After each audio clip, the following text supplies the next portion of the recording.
Welcome back to Naval News, everybody. It's been an interesting week here in the United States. Apparently, we had some Chinese balloon come out and fly over our country all the way from Montana to South Carolina.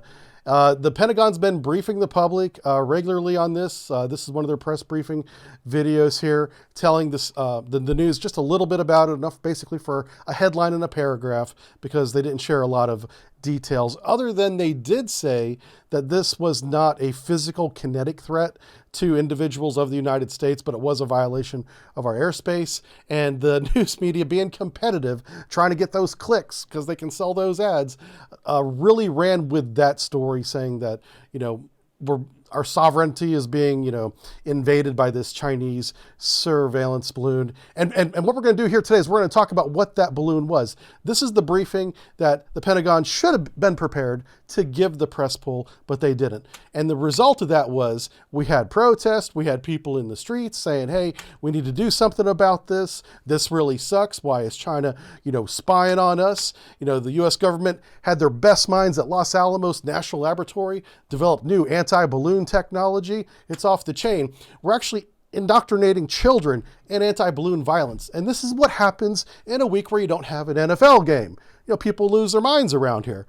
And it resulted in this video being published all over social media, where the United States used its most formidable fighter, the F-22, to shoot down the balloon right there. Ridiculous.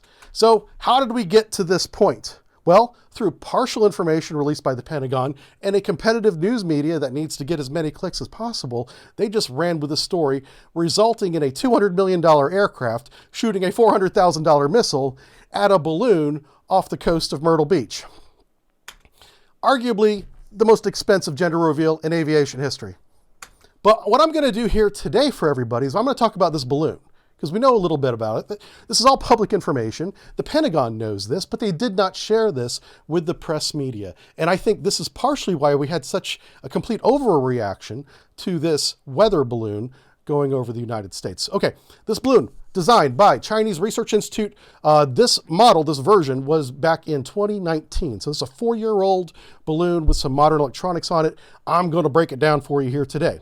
It is a solar-powered balloon, as you can see here, that powers a BeiDou, GLaSSNOS, and GPS tracking system. It can use any of those systems to figure out where it is in the world. It has a number of sensors on board the balloon payload itself that measure temperature, pressure, wind, humidity, and it has gyroscopes and accelerometers to see how stable the platform is and how fast it's actually moving. Make sure it checks with the GPS position, right? There is data storage on board, so this thing can surveil and store data. It also has antennas to transmit that data to satellites that will then transmit it back to China, right? Now, this could be weather data and it could be surveillance data, so let's keep both those in mind. It does have multiple cameras that I will show you here today, and the payload can be 325 kilograms. That's about 715 pounds. That's total. The solar panels, everything, have to be under that weight, okay? So here are some of the camera views from 2019, 4 years ago. You can see that there are 7 cameras on this particular model. One looks up, down, you have left, right, forward, back, and then one that looks at the payload module, total of 7. So here's a picture of the camera looking up. The camera looking up normally is looking at the balloon to make sure the balloon is at its right inflation, it's not deflated, doesn't have any problems.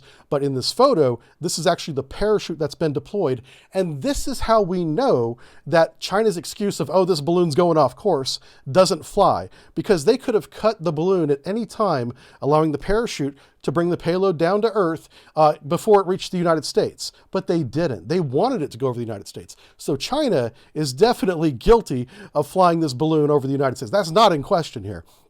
Also, you see pictures of cameras. These are basically like high-definition web cameras, okay? One's looking forward, one's looking aft. It gives you an idea. These pictures, by the way, are from 30,000 feet, half the altitude of the one that just went over the United States this last week. The most important camera, the one that's talked about the most, is the one that looks down. Again, think of it as a webcam. You can see in the background of the webcam, there's land. You can see objects on the land like roads and a crossroads. And this is, arguably a surveillance camera, right? But I want you to look at the focal point. Those of you that knows a little bit about lenses and cameras, every camera has a focal point of something. And the purpose of this downward facing camera is not to focus on the ground that's 30,000 feet away in this photo. It's to focus on the payload that's being dropped with a parachute and a sensor, and make sure that the parachute deploys properly. And so the focal point's only a couple hundred feet, leaving the background a little bit out of focus if you really zoom in on it. So in this example, clearly a weather balloon. 100%. Here is the payload I'm talking about. Those are the Sono dropping tubes. They drop sensors that deploy a parachute as soon as they come out of the bottom of the tube there. And there's a dedicated camera just for looking at that.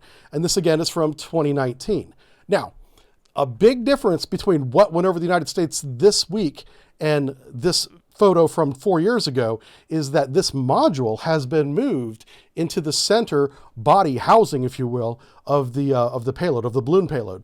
And what this allowed China to do is remove the warming module that takes a lot of electricity. It's one of the biggest demands from the solar power panels is to keep this little module with the sensors inside warm as it travels at 30, 50, 60,000 feet. Very cold up there.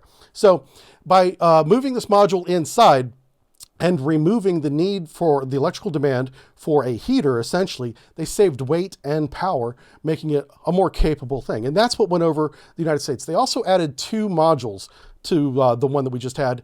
A lightning module, in case it gets struck by lightning, it helps deals with that in some way. And there is a surveillance camera module that all it does is have cameras that look down and sideways and whatnot, multiple cameras. And that's, arguably what this was.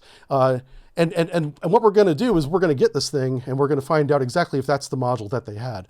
But again, this is a kind of a line drawing basically of what the surveillance module looks like.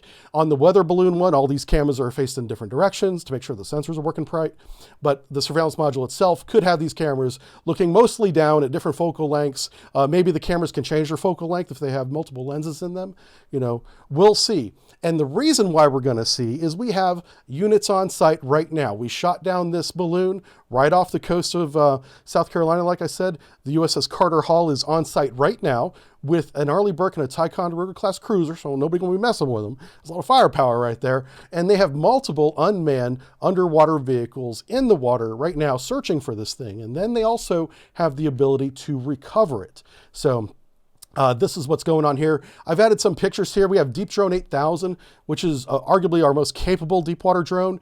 But if this thing didn't fall in deep water, if it's still in the shallows, they could use something like the Hydros or the Curve. The Curve is down there at the bottom, photoed for you. We have a whole list of unmanned underwater vehicles now that we could use for at least detection, but the recovery drones are in a class among themselves. So they definitely have a recovery drone on board. We don't really talk about submarines here, but just know that submarines could be involved. They certainly have the capability to find objects like this now, but there's no reports on that, and we're not going to share that with you now. So what's the response of China? Well, China is really mad, and they're saying that they are going to respond in kind for the loss of their equipment. They said it was a mistake, and America is completely overreacting. So I can't wait to see what future carnival, festive, party favor, China invasion tools that they're going to use in the future. And the Pentagon brief for that is going to be pretty funny. Maybe they'll start putting cameras on all these fan dancing guys we see around car places around here. All right, that's it for the naval news today. I hope you understand how low of a threat this balloon is, even if it has surveillance capability. I look forward to reading what you think about what China was actually doing. Were they probing our defenses? Were they seeing what our hot balloon readiness action plan was going to be and how long it would take to respond to this? I just want to hear all of your theories because I'm going to crack a vodka tonight and laugh my ass off at them. All right, have a great day, everybody. Bye. Fucking dumb. His Angels. No, wait a minute. Angels are at 9. Alpha Bravo from 207. 13 miles. Fox 1. Oh, Jesus.